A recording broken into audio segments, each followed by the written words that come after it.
GERTON Table by IKEA, 1 year follow-up review. Hey everyone, welcome back to the Clueless Dad. Today we're going to do a quick follow-up review 1 year on for the GERTON table from IKEA. So I actually have two of them here, as you can see, and they are the untreated wood version with the silver legs set to sort of chest height, whatever, bar stool height.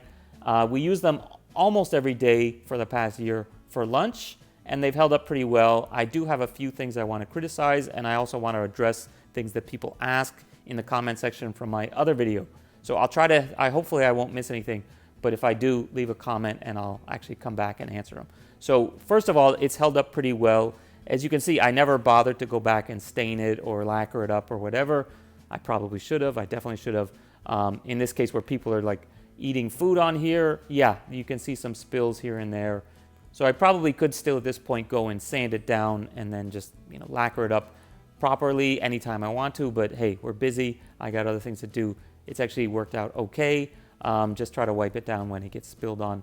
But yeah, there's a couple, like someone spilled like some oily soup or something on there, and that one's not coming out.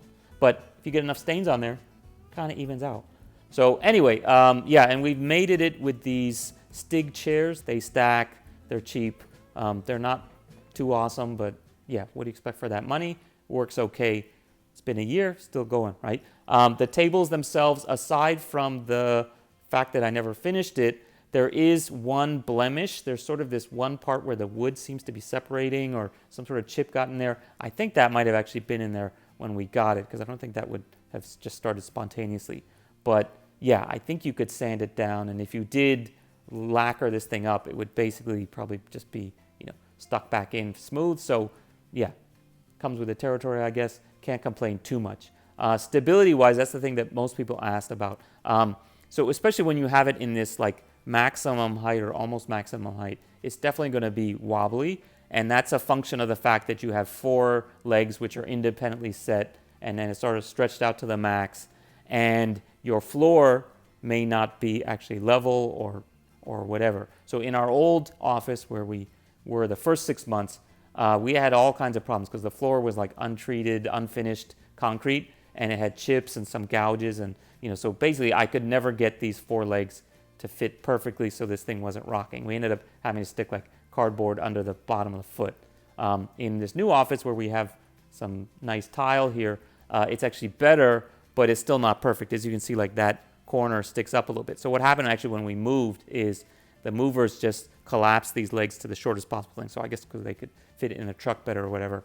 And then by the time they brought it up here, they just left it short. So the first thing is that means I had to extend all 4 legs on each table back to hypothetically the right height, which as you can see, I sort of missed. So on one of the legs though, it was definitely bent. Like when they were sliding in a truck, it got snagged on something and it definitely bent the leg. So that's actually one of the fatal deficiencies of this design. There's no like angle brace here in the corners, so the legs are actually just cantilevered out, and if something hits it hard enough, they'll bend.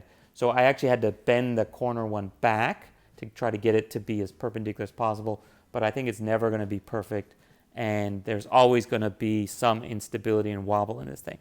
So there's a lot of ways they could have done it better, but for the money and the fact that they have this whole interchangeable system, I think they just stick to really simple, and if you bend it, you bend it. And actually getting a replacement leg wouldn't be that hard if that was really that big of an issue.